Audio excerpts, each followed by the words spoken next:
I'm going to tell you something I did in the Philippines that I'm not proud of. I'm going to tell you because if you're a man my age thinking about retiring here, or if you're already here and you're in a relationship and you're thinking about ending it, you need to hear what happened to me before you make the same mistake. Because the mistake I made cost me a night in a jail cell, a lawyer I can't afford, a court date I can't leave the country before, and the look on a 9-year-old girl's face that I will see for the rest of my life, whether I close my eyes or not. My name is Glenn. I'm 65 years old. I'm from Ohio. I was a fleet manager for a trucking company for 29 years. I retired in early 2022 with a decent pension, some savings, and the idea that the Philippines was going to be the place where I finally got to live instead of just work. And for a while, it was. And then I ruined it in about 4 hours on a Wednesday afternoon because I didn't know the law. I didn't control my temper, and I treated a human being and her child like items I could put in a garbage bag and leave at the front desk. Let me start from the beginning because the beginning matters. The beginning is how you understand how a regular man ends up in handcuffs in a country that isn't his. I landed in Manila in July 2022. I was 63, single, never had kids, divorced a long time ago back in Ohio, and never remarried because I got comfortable alone, and comfortable alone eventually becomes permanent if you let it. Manila was too much for me. Too loud, too fast, too many people who all seemed to know where they were going while I stood on sidewalks trying to figure out which direction was north.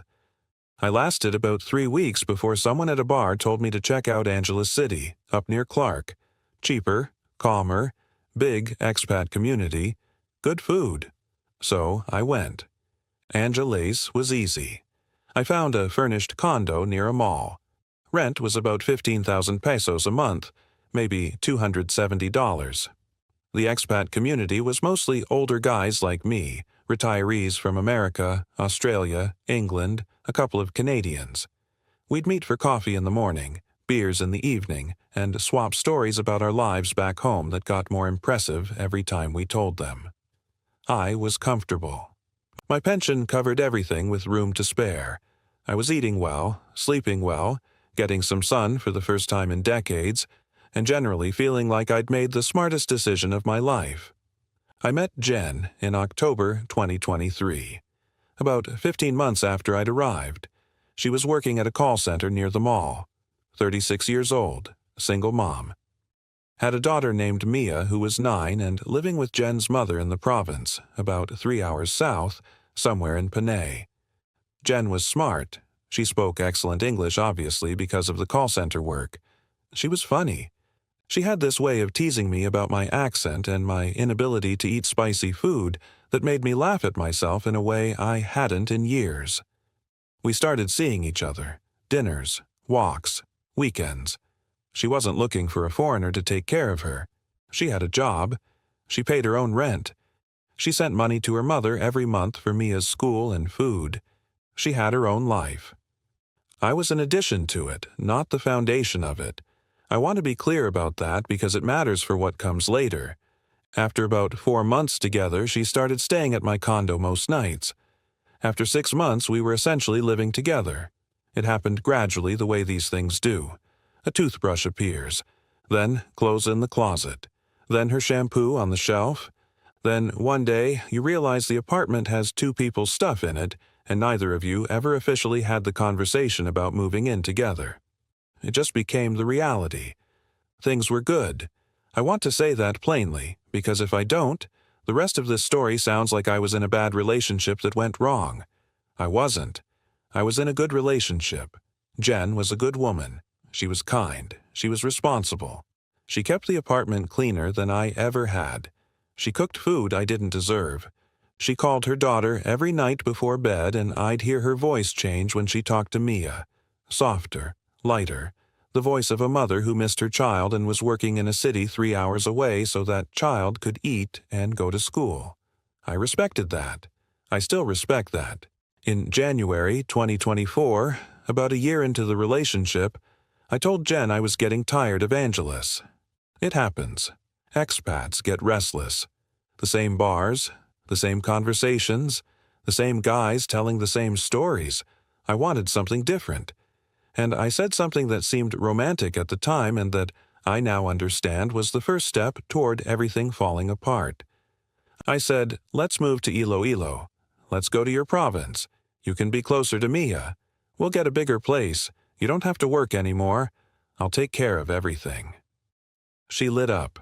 Of course she did. I was offering her the thing every OFW mother dreams about. Living near her daughter again. Not sending money from a distance. Actually being there. Waking up in the same house as her child.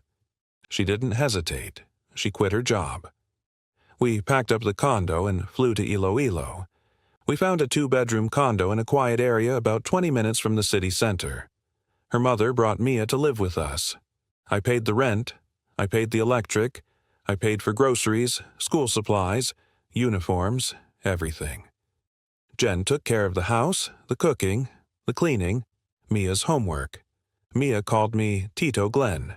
She was shy at first, but within a month she was showing me her school projects and asking me to quiz her on her spelling words and falling asleep on the couch next to me while I watched basketball. I won't pretend I didn't like it. I liked it. For the first time in my life, at 64 years old, I was living something that felt like a family, even if it wasn't official, even if we weren't married. It felt like the thing I'd spent my whole life not having and had convinced myself I didn't need. Then I got restless again.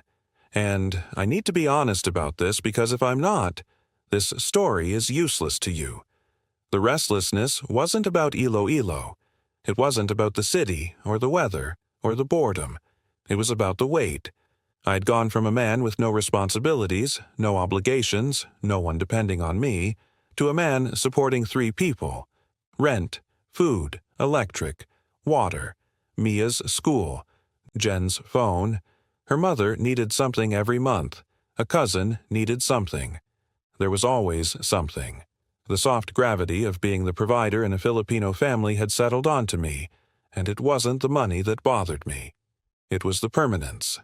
I hadn't signed up for permanent. I'd signed up for retirement. I'd signed up for freedom.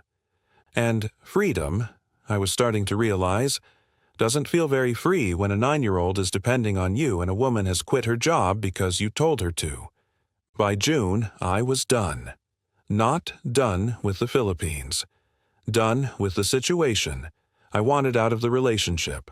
I wanted my condo back. I wanted my space back. I wanted to go back to being the man who answered to nobody and owed nothing to anyone. And instead of handling that like a grown man, instead of sitting Jen down and having an honest conversation and working out a plan that gave her time to get back on her feet, I handled it like a coward. And the Philippines has a law for men who handle things like cowards. I just didn't know about it yet. It was a Wednesday. Jen had taken Mia to school and said she was going to run errands and wouldn't be back for a couple of hours. The minute the door closed, I started packing. Not my things, hers. Jen's clothes went into garbage bags. Mia's school bag. Her little stuffed rabbit she kept on the bed. The shoes by the door. The shampoo from the bathroom.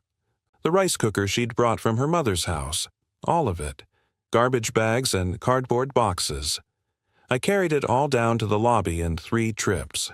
I told the security guard at the front desk that I was the only person on the lease. I showed him the contract. I said that Miss Jen and her daughter were no longer allowed upstairs. I asked him to hold the bags until she came to collect them. Then I went back upstairs. I called the landlord and told him I wanted the locks changed. He said I could do it, but I had to give him a spare key and pay for it myself. I called a locksmith. By the time Jen came back, the old key didn't work anymore. I sat in the condo, and I felt nothing. That's the part that scares me now. In the moment, I felt nothing. No guilt, no hesitation, just relief, like I'd taken off a heavy jacket that I'd been wearing for months and could finally breathe. I told myself she'd be fine. She'd go to her mother's. She'd find a job. She'd figure it out. She's a capable woman. She'd been taking care of herself before she met me, and she'd take care of herself after. I actually told myself that, while her daughter's stuffed rabbit sat in a garbage bag in the lobby. About 2 hours later, my phone started buzzing. Jen was calling. I didn't answer. She called again. I didn't answer. Then I got a text. It said, "Glenn, please, Mia is with me. We have nowhere to go. Please let us come up." I turned the phone off. Here's what I found out later. Jen arrived at the condo with Mia. The security guard stopped them. He told Jen she couldn't go upstairs. She saw the bags. Her daughter's things in a garbage bag in a lobby where people were walking past. Mia was standing there holding her mother's hand, looking at a trash bag with a rabbit sticking out of the top. The guard called the police because he didn't know what else to do. The police came.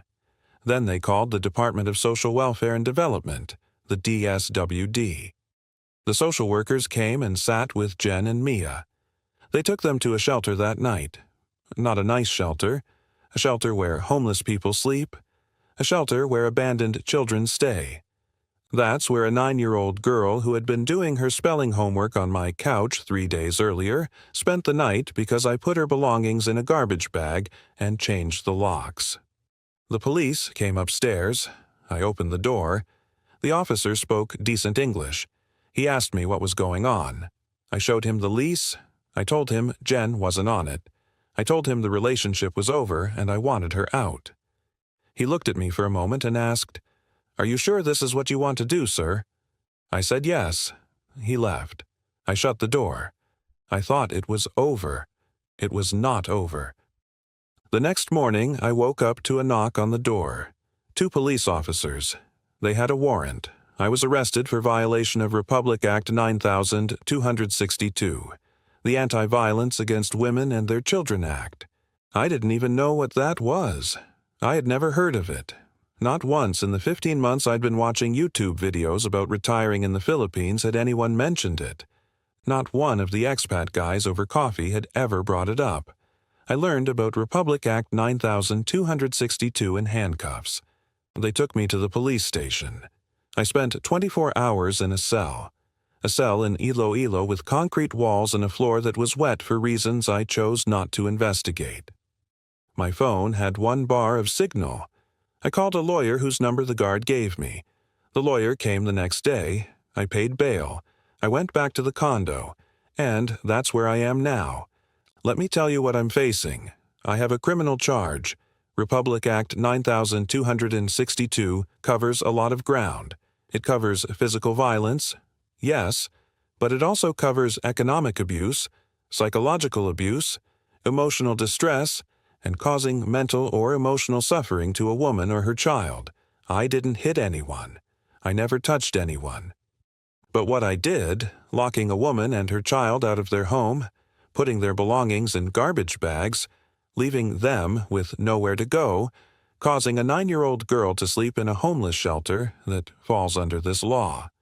My lawyer says the court will look at several things, that I invited Jen to move in with me, that I told her to quit her job, that I moved her and her daughter across the country to a city where they had no support system of their own, that I was the sole provider, that I removed them from the household without warning, without financial support, and without any plan for their welfare, and that a child was involved. The child part makes it worse, significantly worse. I cannot leave the Philippines. I cannot get an exit clearance. I have a court date that hasn't been set yet because the legal system here moves slowly in a way that would test the patience of a man who had any patience left, which I don't. My lawyer says I could face jail time. He says even if I avoid prison, I'll likely have to pay a substantial fine and restitution to Jen. He says the courts here are protective of women and children in these cases, and that being a foreigner doesn't help me. If anything, it hurts me. The court sees a man with means, a foreign pension, savings, who took a woman away from her job and her city and her support system, and then threw her out like garbage when he got bored. I'm telling you this because I don't want you to be me. I don't want you sitting in a condo in a city you moved to for the wrong reasons, with a lawyer's number on your phone, and a court date on your calendar, and the image of a stuffed rabbit sticking out of a trash bag burned into your memory. Here's what I should have done. And I say this as a man who learned it from the most expensive and humiliating lesson of his life. If you're in a relationship here, and you want to end it, you leave. You don't throw her out. You leave. You tell her honestly that the relationship isn't working. You give her time. If she quit her job because you told her to, you help her get back on her feet.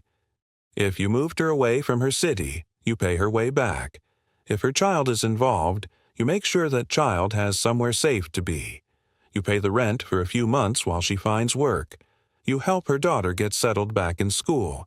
You do the decent thing because it's the decent thing, but also because this country has a law that will hold you accountable if you don't. You are a guest in this country. You are here on their good graces. You are not a citizen. You don't get to behave the way you might get away with in Ohio or Texas or wherever you came from. The Philippines protects its women and children, and the law is not interested in hearing that your name was the only one on the lease. The law looks at the totality of the relationship. It looks at who depended on whom. It looks at who was made vulnerable, and it will hold the person with the power responsible for what they did with it. I'm 65 years old. I came to the Philippines to enjoy my retirement. And right now, I am sitting in a 2-bedroom condo that I pay for alone, in a city I moved to for a woman I locked out, waiting for a court date that could put me in a Philippine prison. The pension that was supposed to buy me freedom is being eaten by legal fees. The savings that were supposed to be my cushion are being used to pay a lawyer who tells me I'm in serious trouble. And somewhere in this city, there's a 9-year-old girl who used to call me Tito Glenn, and who I'm pretty sure will never call me anything again. Guys, I know some of you are going to say she should have seen it coming. I know some of you are going to say I had every right because my name was on the lease. I know some of you are going to say the law is unfair, or that she was probably using me, or that I'm the real victim here. I've heard all of that from the expat guys already. It doesn't matter. None of it matters. Because the judge isn't going to listen to what's fair from my perspective. The judge is going to look at a woman who had a job and a home and a life before she met me, and who ended up in a shelter with her daughter because I got tired and took the easy way out. There is no easy way out. That's the lesson. When you enter a relationship here, especially one where you become the provider, especially one where a child is involved, you are taking on a responsibility that the law recognizes whether you do or not. The deeper you go, the longer it lasts, the harder and more expensive and more complicated it becomes to exit.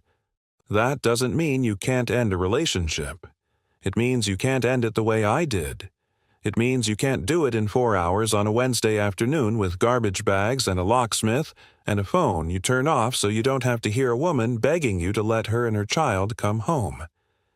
If this story made you think twice about anything, if it made you reconsider how you'd handle a breakup here, or if it made you look up Republic Act 9262, which you absolutely should, then telling it was worth the embarrassment. Do me a favor and subscribe.